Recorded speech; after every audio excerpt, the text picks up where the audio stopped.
All of us are inherently good and evil. Depending on the environment in which we were raised in, will have a strong bearing of what moral characteristics will take precedence. If we are given love as children, we will have loving tendencies towards others. But if we are treated like bad seeds, we just might become that bad seed. Welcome to Murder Mystery number 4.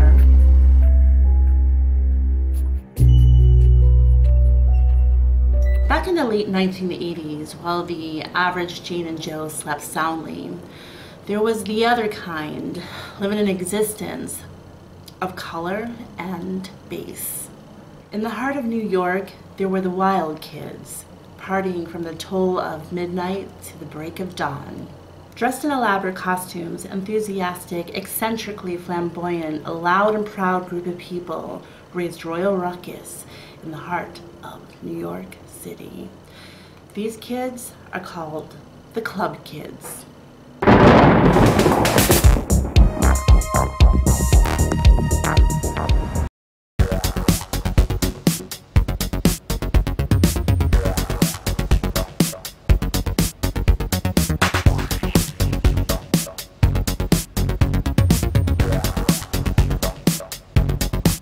Now I want to introduce to you 3 of those club kids.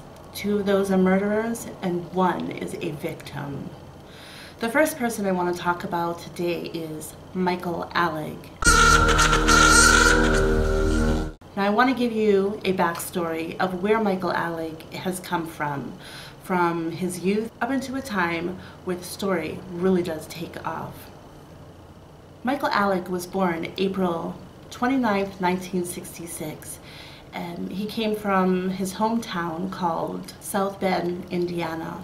Michael Alig was a German boy, and he was extremely intelligent. In school, he brought home nothing but straight A's. He went to Grissom Elementary School and then went to Penn High. He graduated from Penn High at the top of the 8th percentile of his graduating class. So he was extremely smart. Though Michael Alig was this big brain, his social life was pretty inept. He was bullied and tortured in school, all for the sake of being this one thing, which is homosexual. His years of suffering gave birth to the dreams of one day escaping South Bend. Michael Alig flew as fast as he could with excitement and with high expectations to change his life into something greater than what he was leaving behind in South Bend. He went to New York City.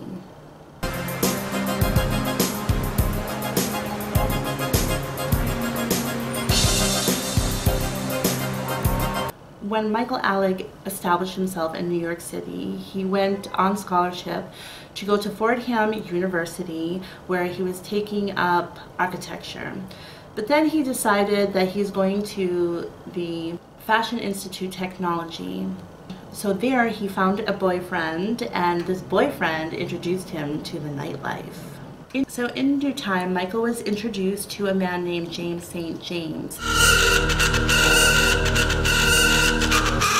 who was a notorious club proprietor. He was extremely well known, to be the head person of like the nighttime light. St. James decided to take Michael Alig under his wing and show him how to throw parties, how to be like this big time, celebrity.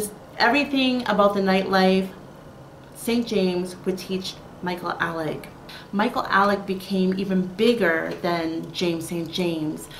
He was extremely well known at some point, and he would throw these elaborate, insane parties. These parties were not established like at a club or any set place. Michael would just decide hours before a gathering where the place was going to be. It could have been at a McDonald's, anywhere, just these insane, crazy places. And this was in a day and age where there was not internet, and so it would just be word of mouth. But it didn't matter, because through the grapevine, 700 people would show up at these places, and they would have like these wild, crazy, insane parties where people are just dressed just crazy. People would have like these costumes and everything. Some of the costumes would actually be very, very popular, like the chicken.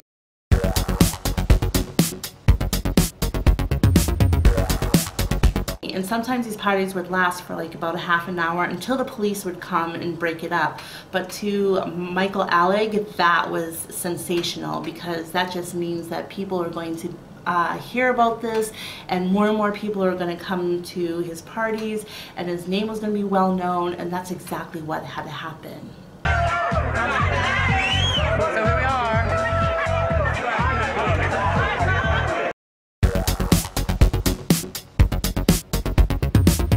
It could have been at a subway.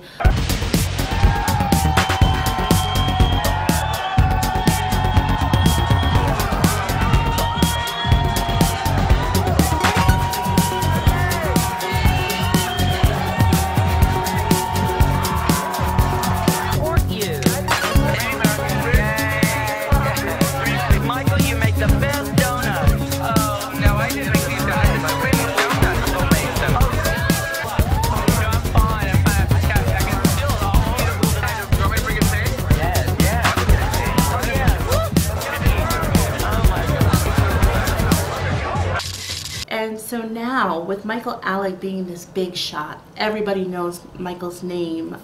He's like the big celebrity, the monster party of all club kids. He met this man, Peter Gatien. Peter Gatien owned a nightclub called the Limelight. It was once a church called the Episcopal Church of the Holy Communion. So it's like this very, very beautiful, like Gothic type church. So it was really like a cool place to party.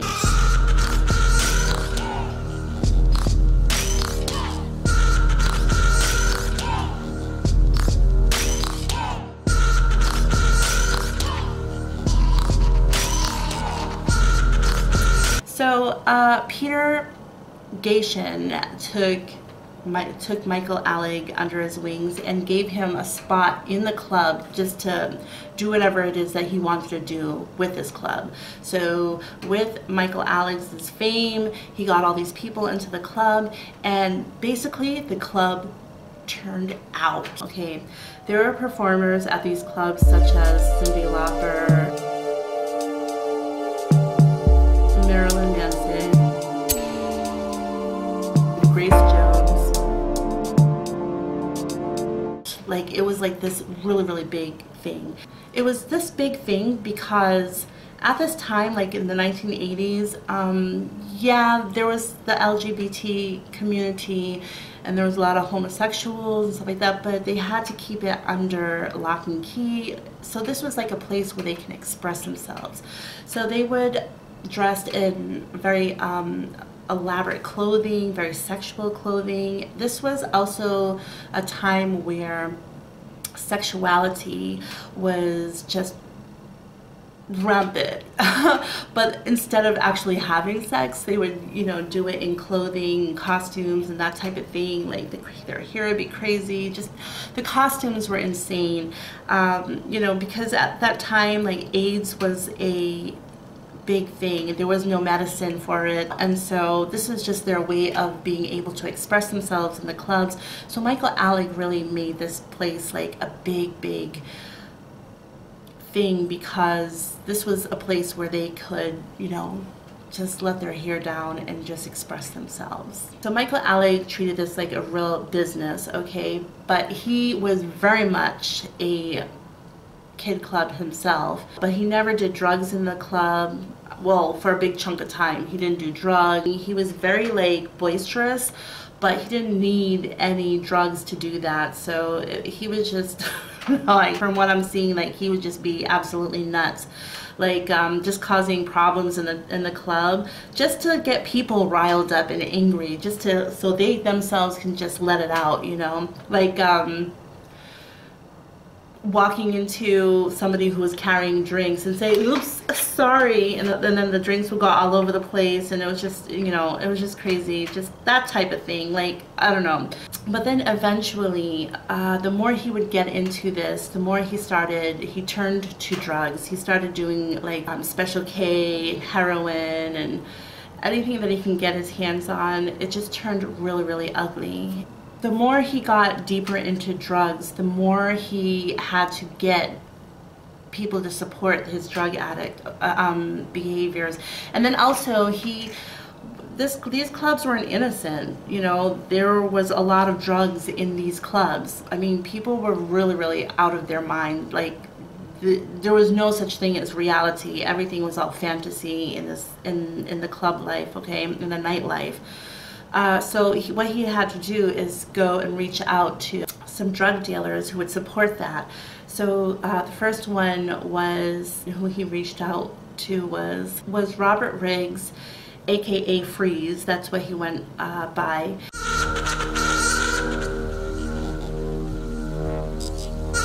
But the other one was Angel Melendez, who he just went by with Angel.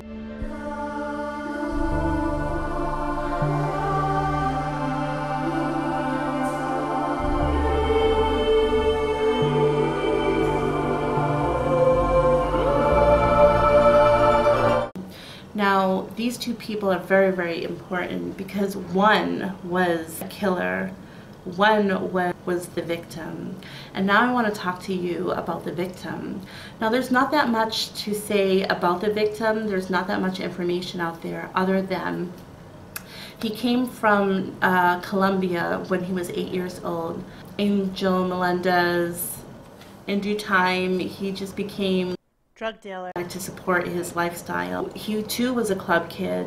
Eventually, Michael Alig introduced himself to Angel Melendez. They just hooked up as friends, not really friends, but like I said, Michael Alig was just desperately looking for somebody who was going to get him drugs. He made it look like he was Angel Melendez's friend. In actuality, that wasn't the case. So whatever Michael Alig had to do, he did in order to get Angel Melendez on board. The drugs were a way to pay for performers. So Michael Alig would pay for performers through drugs, alcohol, and food. Okay, so the drugs were needed on such a deep level. As Michael Alig was getting really out of control at the Limelight, I mean, it turned into something that was really fun, into something really grotesque. The way that it's being described, Michael Alig would do disgusting things like pee in a cup and, you know, ask people to like drink from it, and people actually would. It turned from just regular dancing to people getting on stage, and for like $50 people would get naked. The clothes would come off with the dancers, and the drugs were rampant in these clubs. Michael Alig was the one who was giving all these drugs to all these people. And where was the cost? The cost was paid somewhat to Angel Melendez, but a lot of it was not. Angel Melendez was giving to Michael Alig, not free, but giving to him so he can pay later. That was the whole deal.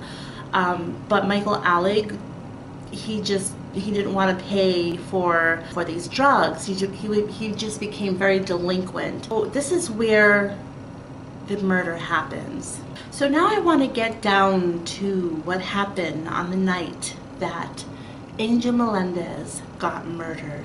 On a Sunday, March 1996, Michael Alig and Angel Melendez had a very huge argument. He had all his drugs stashed at the house.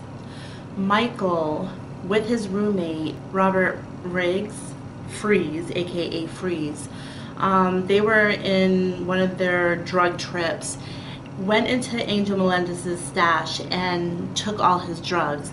So not only was Michael Alig in delinquent payment for what was given to him by Angel for the club's sake, but then here goes Michael Alig like stealing from the stash from the apartment.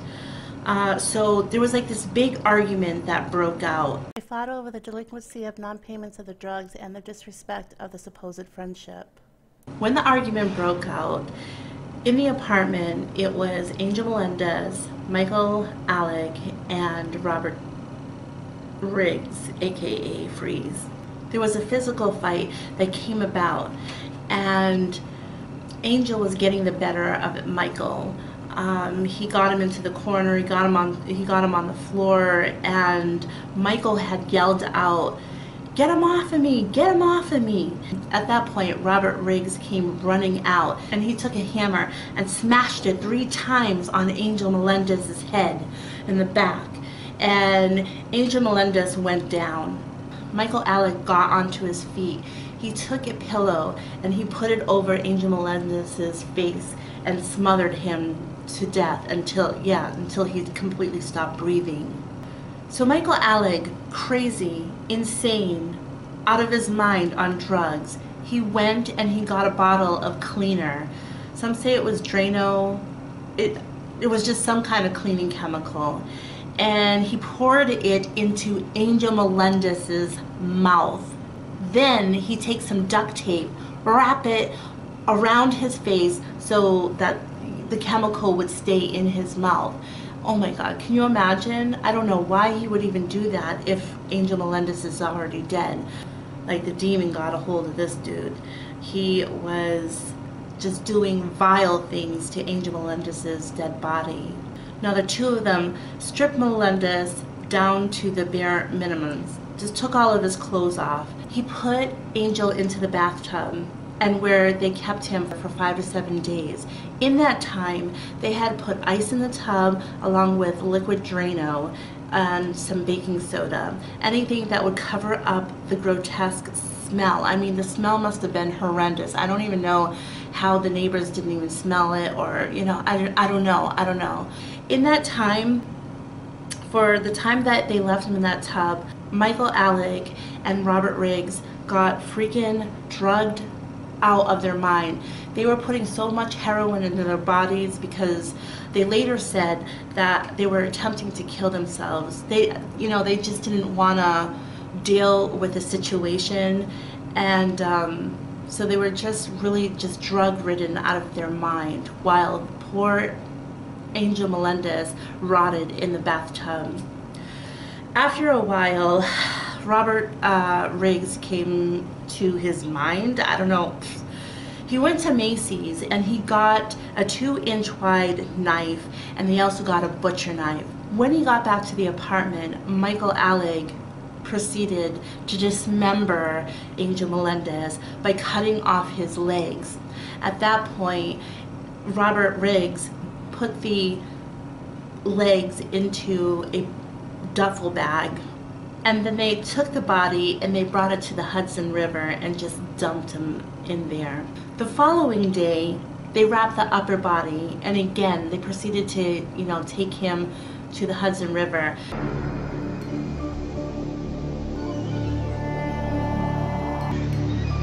Gruesome discovery by a woman could be the answer to what happened to a missing club kid. Angel Melendez disappeared back in March. They had got into a taxi. It is said that later the taxi driver actually helped Robert and Michael put the body into the Hudson River. I guess, for to be paid off. But we don't know if that's true or not, but it's kind of muddled about those details. So I think that that is true. At this point, Angel Melendez was gone. So at this point, as time is going on, there are now rumors happening about exactly what happened to Angel Melendez. Strangely enough, Robert DeFreeze and Michael Alig started telling people that they actually killed him. But people are thinking that Michael Alig was joking around, he was just trying to be drama, he was trying to keep up with the whole insanity of how he lives his life, because Michael Alig is really over the top. So they didn't know if he really killed him or not. But then again, Angel Melendez is gone. He's off the scene. Nobody knows where he's at. So people are now taking it more serious. Like, whoa, Michael, Michael Alig did do this. In this whole process, Angel Melendez's brother, who was worried out of his mind, was asking around, hey, have you heard from Angel? Have you heard from Angel? Nobody knew what happened to Angel. Angel's family, his brother and the father, decided to go to the press. The press had did a column on Angel Melendez. So upon doing that, people started buzzing with rumors about what's going on. And there was a lot of buzz, a lot of talk. Now, it is said that the body was discovered floating in the water by a group of children who were walking on near Staten Island. But that was just in the movie, because this whole story was made into a movie. But it's later said that on September 8th, 1996, there was a dismembered body fished out of the Hudson River. And long story short, they did the dental records, and the body did belong to Angel Melendez. In the face of police scrutiny, Michael Alig fled to Toms River, New Jersey, there where he met up with his boyfriend at a hotel. His boyfriend, a drug dealer named Brian. On December 5th, 1996, the police found Michael Alig in the hotel with Brian and arrested him right there, flat. And a few hours later, they found Robert Riggs in Manhattan, and they arrested him as well. On October 1st, 1997, both pleaded guilty to manslaughter. They got 10 to 20 years. Later, Riggs was released in 2010, and Michael Alig was released 2014. So they are free, running the street to this day. Michael Alig is actually back into the club life, creating music, like he's living his life like nothing happened. He has been interviewed plenty, and in his interviews, he doesn't look like he's sorry at all. He just seems like someone who doesn't want to take the responsibility for what he's done. He blames it all on the fact that he was on drugs. I have yet to hear an apology from him. I haven't seen an interview where he's at all apologetic. Those words have never come out of his mouth. He'll, move around with his wording to express himself to Angel Melendez's family. But no, I am so sorry for what I did. In this clip I'm about to show you, this is Michael Alig, and he is just attempting to put his evil deed out in the forefront in hopes for people to think that, well, he wouldn't have said it if he actually did it. And I also want to point out that this shows that Michael Alig had no loving. Michael Alig was just using Angel Melendez. He was a copycat. He was one of those copycats that we hate, and so we killed him. I killed Angel, and that's the kind of thing that gets me in trouble. Do I think that he should have ever been released from prison? Based on the fact that I don't see any remorse in him whatsoever, I don't think that he should have been released. I think that Michael Alig is a very manipulative, egotistical, narcissistic man who has no morals. So that was, and as far as Riggs, nobody, he just kept low profile, and he just stayed out of any type of limelight. But Michael Alig, no, he's out there, and people are supporting him. So that is my murder mystery for number 4. I hope that you found it really interesting, intriguing. Okay, so until next time, love everyone. Okay, bye.